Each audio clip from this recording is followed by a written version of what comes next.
C'est devenu une habitude pour Franco et d'autres habitants du foyer. Les courses, seulement quelques minutes de marche pour rejoindre le centre-ville. Il est essentiel de les faire participer aux tâches quotidiennes de l'institution. 2 objectifs, l'implication, mais aussi l'intégration dans Rixensart, notamment chez la libraire. Aujourd'hui, Franco vient pour un ticket de loterie. Bonjour. Ouais, 5 €. Mais il n'est pas le seul du foyer à être un habitué de ce commerce. Voilà, merci. Passez une bonne journée. Au revoir. Et donc au fond, ils viennent ici à peu près tous les jours, vous en voyez souvent? J'en vois souvent. Tous les jours, pas forcément. Ouais. Maintenant, très régulièrement. Et parfois, il y en a plusieurs par jour qui passent. Oui. C'est ça, oui. Et ils viennent acheter quoi? Très varié. Varié, Il y a le calendrier, il y a le petit café, Oui. voilà. Le loto. Ça dépend, le loto.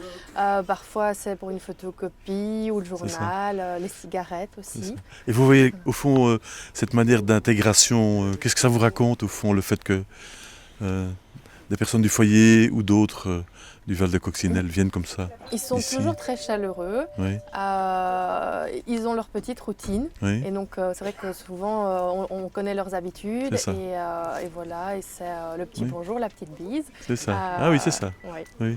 Alors voilà, il y en a qui aiment bien Johnny Hallyday, donc il faut des affiches. Mais C'est j'en ai ça. plus beaucoup maintenant. Hein. Ah oui. Voilà, mais ils ont tous un peu leur petite particularité. Des particularités qui plaisent dans le village, notamment à la boucherie, où Franco est rejoint par Jacques et son vélo. Bonjour. Au menu du jour, du poulet. Et quand il n'y en a plus, D'accord. D'accord. la boucherie, c'est un autre commerce qui accueille presque chaque jour des clients du foyer. Bonjour.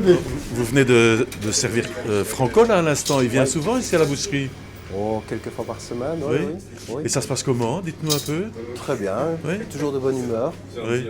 Et, Ils savent toujours expliquer ce dont ils ont besoin ou bien vous avez appris à décoder depuis le temps? non, pas du tout, ils donnent Non. leur bon, il y a toujours un petit mot gentil l'un envers l'autre. Ah oui, ça c'est super.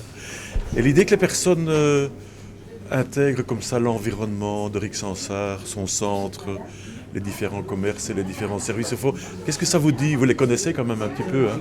Oui, Depuis, moi, il y a 20 ans que j'ai travaillé dans cette boucherie, Ah oui, c'est ça, je les ai oui. vus, oui.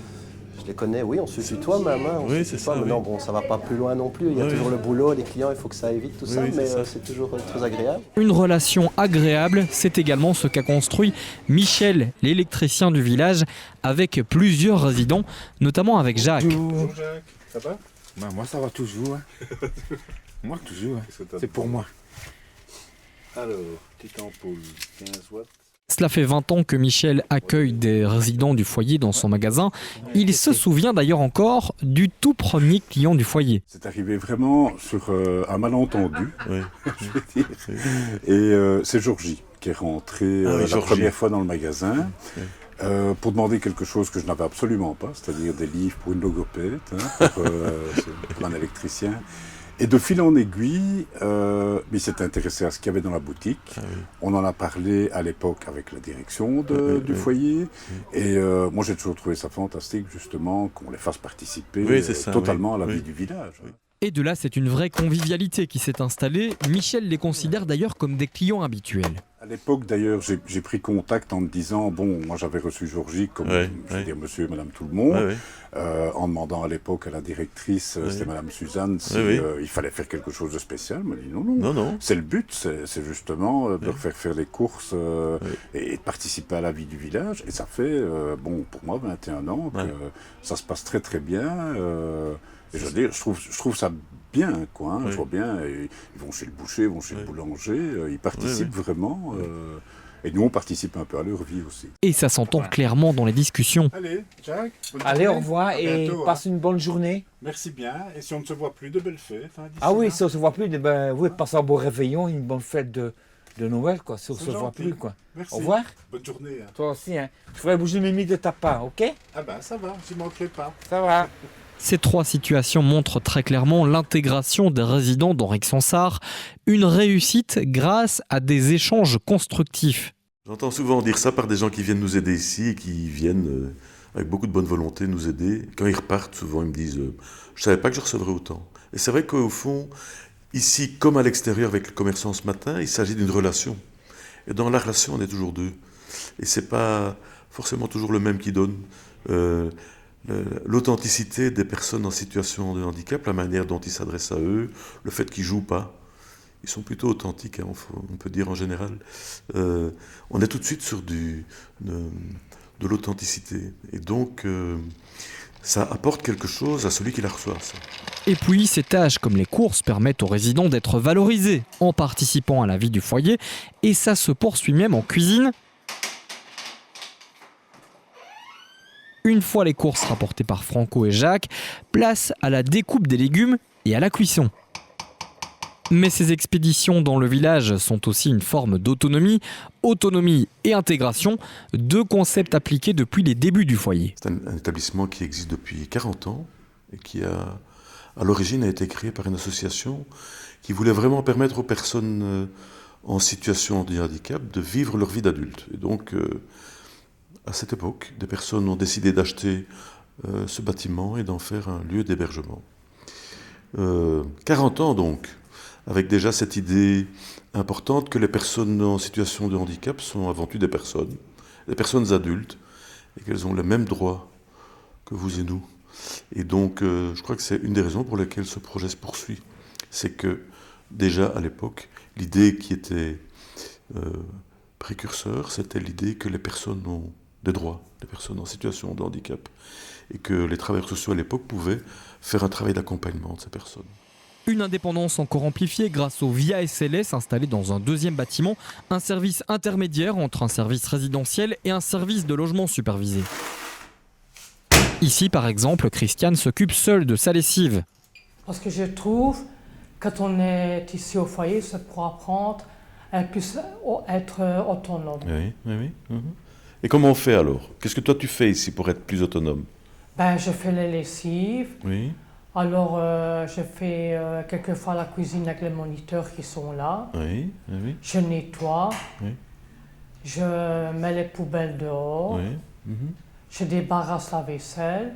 Je mets la vaisselle en machine. C'est ça. Tu fais beaucoup de choses encore, malgré que tu es pensionné, hein? Oui, je fais beaucoup de choses. C'est pour apprendre à se débrouiller, d'être seul. Oui. Si un jour on veut un appartement, qu'on puisse se débrouiller toute seule. Le choix, c'est pas forcément nous qui l'énonçons, c'est bien plus souvent ce qui apparaît dans le projet individualisé de la personne qui dit, comme certains l'ont dit tout à l'heure, moi un jour j'ai envie de vivre dans mon petit studio ou j'ai envie de vivre à 3-4 quelque part. Eh bien c'est un peu le prototype de cet espoir qu'on met en œuvre déjà ici au sein du foyer, avec une équipe qui n'est jamais très loin et qui peut intervenir de manière beaucoup plus proche si c'est nécessaire, seulement si c'est nécessaire.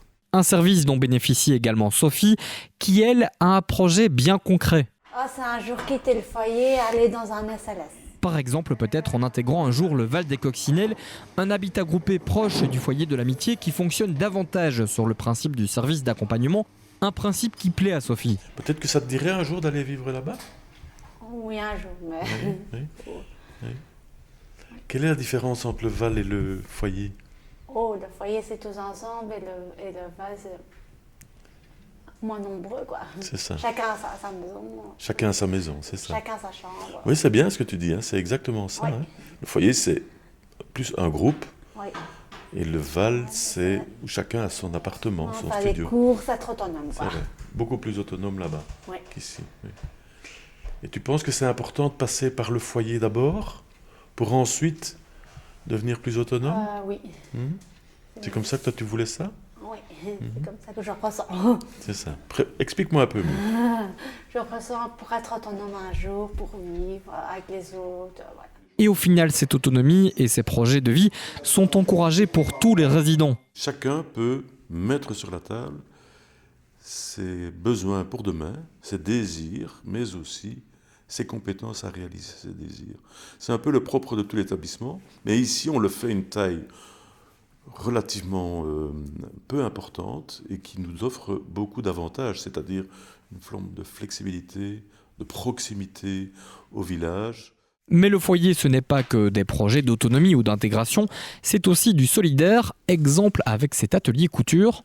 Donc le pompon vient au-dessus et le bonnet en dessous. Oui. Ici, on confectionne des pompons à disposer ensuite sur des bouteilles de smoothie, un projet solidaire auquel Elena participe chaque année. Au fond, ce qui est important, c'est que vous rendiez service. Voilà, Pourquoi c'est important de rendre Parce que service? c'est important d'aider les autres. Oui. Explique-moi un peu mieux. Parce qu'en fait, quand on est dans le besoin, Oui.